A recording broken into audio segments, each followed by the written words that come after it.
Halo semuanya, kenalin nama aku Rangga Pratama, bisa dipanggil Rangga, dari program studi manajemen aset publik. Jadi pada video kali ini aku akan jelasin tentang investasi pemerintah. Tunggu apa lagi? Simak yuk!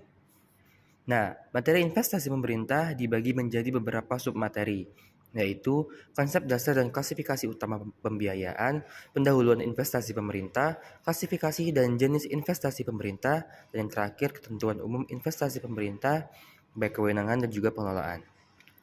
Untuk capaian pembelajarannya yaitu mahasiswa mampu memahami dan menjelaskan dasar-dasar pengelolaan investasi pemerintah. Sebelum masuk ke materi, aku akan jelasin secara sekilas terkait di mana sih pembiayaan investasi dalam postur APBN.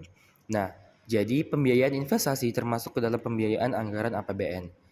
Pembiayaan ini meliputi investasi kepada BUMN dan BLU, kepada lembaga atau badan lainnya, kepada organisasi atau LKI atau badan usaha internasional, investasi pemerintah oleh BUN, pembiayaan investasi lainnya yang termasuk di dalamnya yaitu pembiayaan pendidikan dan cadangan pembiayaan investasi, serta yang terakhir setelah kita melakukan investasi, kita akan mendapatkan apa yang namanya penerimaan kembali investasi. Nah, jadi dasar hukum untuk investasi pemerintah adalah UU Nomor 1 Tahun 2004 tentang Perbendaharaan Negara dan PP Nomor 63 Tahun 2019 tentang Investasi Pemerintah, di mana PP ini menggantikan PP Nomor 1 Tahun 2008 karena terdapat beberapa perubahan atau penyesuaian mengenai investasi pemerintah. Baiklah, masuk ke materi. Nah, ini sekilas ya terkait perbedaan antara PP Nomor 1 Tahun 2008 dengan Nomor 63 Tahun 2019. Bisa dilihat bahwa masih terdapat persamaan dalam aspek tujuan, namun terdapat juga perbedaan untuk aspek seperti prinsip, ruang lingkup, dan aspek lainnya. Masuk ke submateri yang pertama yaitu definisi pembiayaan. Seperti yang sudah kita pernah pelajari sebelumnya, menurut UU 17 tahun 2003 tentang keuangan negara, pembiayaan adalah setiap penerimaan yang perlu dibayar kembali atau pengeluaran yang akan diterima kembali, baik pada tahun anggaran yang bersangkutan maupun pada tahun anggaran berikutnya. Menurut PP 71 tahun 2020 tentang standar akuntansi pemerintah, pembiayaan adalah seluruh transaksi keuangan pemerintah, baik penerimaan maupun pengeluaran yang perlu dibayar atau akan diterima kembali yang dimaksudkan untuk menutup defisit. Mengenai klasifikasi pembiayaan, menurut sumbernya pembiayaan anggaran terdiri atas pembiayaan dalam negeri dan luar negeri. Pembiayaan pertama yaitu pembiayaan dalam negeri. Pembiayaan dalam negeri adalah semua penerimaan pembiayaan yang berasal dari perbankan dan non-perbankan dalam negeri dikurangi dengan pengeluaran pembiayaan. Untuk penerimaan pembiayaan sendiri berasal dari penerimaan cicilan pengembalian penerusan pinjaman, saldo anggaran lebih, hasil pengelolaan aset, penerbitan surat berharga negara neto, dan pinjaman dalam negeri neto. Sedangkan pengeluaran pembiayaan seperti alokasi untuk penyertaan modal negara, dana bergulir, kewajiban yang timbul akibat penjaminan pemerintah, dan dana pengembangan pendidikan nasional. Masuk ke jenis pembiayaan kedua yaitu pembiayaan luar negeri. Pembiayaan luar negeri adalah semua pembiayaan yang berasal dari penarikan pinjaman luar negeri yang terdiri atas pinjaman program dan proyek dikurangi dengan penerusan pinjaman dan pembayaran cicilan pokok utang luar negeri. Singkatnya, dalam bentuk rumus yaitu pembiayaan luar negeri sama dengan penarikan pinjaman luar negeri bruto dikurang dengan alokasi penerusan pinjaman ditambah pembayaran cicilan pokok utang luar negeri. Ngomong-ngomong, apa sih pinjaman program? Pinjaman program adalah pinjaman dalam bentuk devisa atau rupiah yang digunakan untuk pembiayaan defisit di mana pencairannya mensyaratkan dipenuhinya kondisi tertentu yang disepakati oleh kedua belah pihak seperti dilaksanakannya suatu proyek tertentu, suatu kegiatan tertentu. Pinjaman proyek adalah pinjaman yang digunakan untuk membiayai kegiatan tertentu yang dilaksanakan oleh KL, Pemda, dan BUMN. Alokasi penerusan peminjaman adalah pembiayaan yang besarannya sama dengan penarikan pinjaman proyek yang diterima pemerintah untuk diterus pinjamkan kepada Pemda atau BUMN. Masuk ke submateri yang kedua, yaitu pendahuluan investasi pemerintah. Nah, ini ada definisi dari beberapa hal yang berkaitan dengan investasi pemerintah. Investasi itu sendiri adalah penempatan sejumlah dana atau aset keuangan dalam jangka panjang untuk investasi dalam bentuk saham, surat utang, atau investasi langsung guna memperoleh manfaat ekonomi, sosial, dan lainnya. KIP atau Komite Investasi Pemerintah adalah lembaga yang dibentuk untuk melaksanakan fungsi supervisi dalam pengelolaan investasi pemerintah. Untuk fungsinya akan dijelaskan lebih lanjut. Kemudian ada operator investasi pemerintah atau OIP, adalah pelaksana fungsi operasional yang ditunjuk atau ditetapkan oleh menteri. Kemudian Pernyataan Kebijakan Investasi Pemerintah atau PKIP adalah dokumen yang disusun oleh KIP yang berisi pedoman umum antara lain mengenai pengelolaan investasi yang mencakup perencanaan, pemilihan, dan alokasi atas sumber daya dan risiko.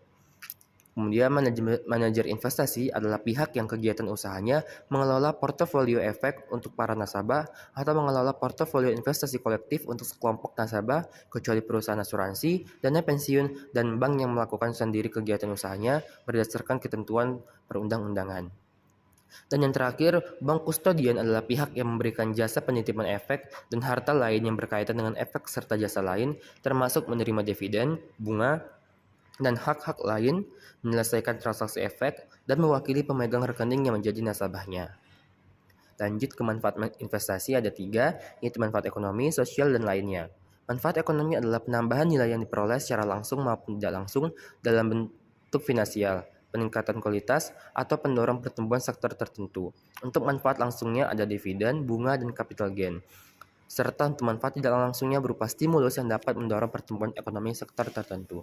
Kemudian, manfaat sosial adalah manfaat yang tidak dapat diukur langsung dengan satuan uang, namun berpengaruh pada peningkatan pelayanan pemerintah pada masyarakat luas. Contohnya tersedianya lapangan pekerjaan bagi masyarakat. Dan yang terakhir, manfaat lainnya seperti manfaat lingkungan dan juga politik. Lanjut ke prinsip investasi ada 7, yaitu yang pertama transparansi. Transparansi maksudnya pengelolaan investasi harus dilakukan secara terbuka dan dapat menyediakan informasi yang relevan dengan cara yang mudah diakses dan dipahami. Yang kedua akuntabilitas, maksudnya pengelolaan investasi harus dipertanggungjawabkan kinerjanya secara transparan dan wajar.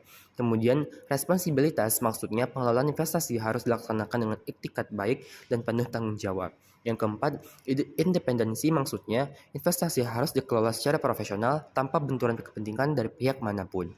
Yang kelima, kewajaran dan kesetaraan, maksudnya pengelolaan investasi dilakukan dengan memperhatikan keseimbangan peran dan kedudukan para pemangku kepentingan.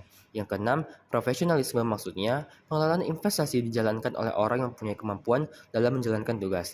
Dan yang terakhir, kehati-hatian, maksudnya pengelolaan investasi dilakukan dengan cermat serta mempertimbangkan aspek risiko keuangan dan memperhatikan batasan yang telah diatur.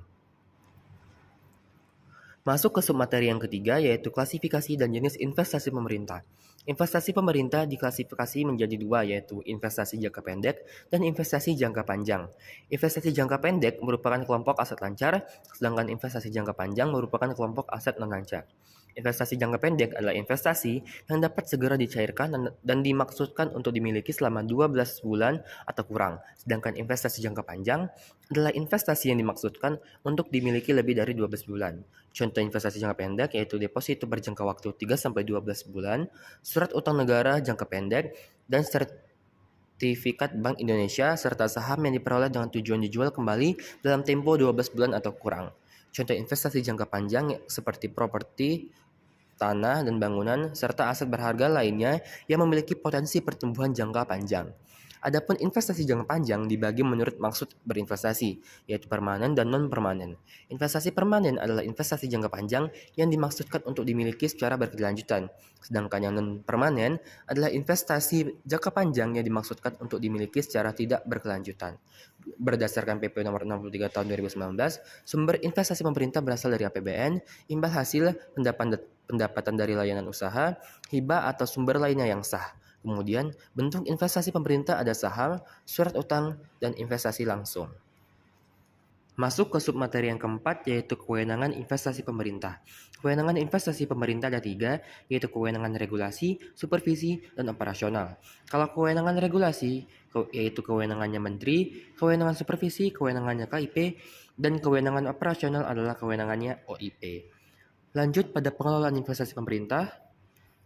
Nah, pengelolaan investasi pemerintah dibagi 5, yaitu perencanaan, pelaksanaan, pelaporan, pengawasan, dan pertanggungjawaban. Oke, masuk ke perencanaan. Perencanaan investasi dilakukan oleh 3 lembaga, yaitu KIP, BLU, dan BUMN atau BHL. Pertama, KIP menyusun kebijakan umum dan rencana strategis jangka panjang dan menengah yang kemudian disampaikan kepada menteri untuk ditetapkan. Setelah ditetapkan, BLU menyusun rencana jangka panjang dan menengah atas investasi pemerintah. Berdasarkan rencana investasi pemerintah, BLU menyusun rencana investasi tahunan yang kemudian disampaikan ke KIP setelah adanya persetujuan unit. Lalu, Menteri mengusulkan alokasi investasi pemerintah yang akan dikelola oleh BUMN atau BHL dalam APBN. Setelah ditetapkan, Menteri menunjuk BUMN atau BHL untuk bertindak sebagai OIP. Kemudian OIP ini menyusun rencana kerja pengelolaan investasi pemerintah lalu menyampaikannya kepada Menteri. Lanjut ke pelaksanaan, investasi pemerintah dalam bentuk saham dan surat utang paling sedikit mempertimbangkan tujuan investasi, tingkat risiko dan imbal hasil investasi, dan alokasi aset atau kebijakan portofolio investasi. Dengan catatan, pelaksanaannya harus dilakukan oleh tenaga profesional. Nah, untuk investasi dalam bentuk investasi langsung juga mempertimbangkan hal yang sama seperti bentuk investasi lainnya. Lanjut, ini ada divestasi. Divestasi itu apa sih? Divestasi adalah tindakan menjual atau melepaskan sebagian atau seluruh aset perusahaan. Intinya divestasi itu kebalikan dari investasi. Kalau investasi diartikan sebagai penanaman modal, maka divestasi adalah penarikan modal. Dalam keadaan tertentu, OIP dapat melakukan divestasi sebelum masa waktu yang telah ditentukan, contohnya ketika tujuan investasi telah tercapai. Terjadi peningkatan risiko investasi yang dapat menyebabkan penurunan nilai investasi ataupun keadaan lain yang disetujui oleh KIP. Masuk ke tahap pelaporan, OIP menyusun laporan pelaksanaan investasi paling sedikit memuat kinerja portofolio investasi, pendapatan investasi, pengelolaan risiko, dan informasi penting lainnya. Nah, laporan OIP ini kemudian disampaikan ke KIP, lalu KIP mengikhtisarkannya dan menyampaikannya kepada Menteri. Lanjut ke tahap pengawasan, KIP melakukan pengawasan atas pengelolaan investasi pemerintah yang dilakukan oleh OIP yang meliputi pemantauan, evaluasi, dan pengendalian. Tahap yang terakhir yaitu tahap pertanggungjawaban. Jika dalam hal pelaksanaan investasi pemerintah terdapat penurunan nilai investasi, OIP tidak dapat dipertanggungjawabkan atas kerugian apabila dapat membuktikan kerugian tersebut bukan karena kesalahannya, telah melakukan pengelolaan dan pengawasan dengan iktikat baik dan kehati-hatian serta sesuai dengan tujuan investasi, tidak mempunyai benturan kepentingan, dan telah mengambil tindakan untuk mencegah timbul atau berlanjutnya penurunan nilai investasi pemerintah tersebut sesuai praktik bisnis yang sehat.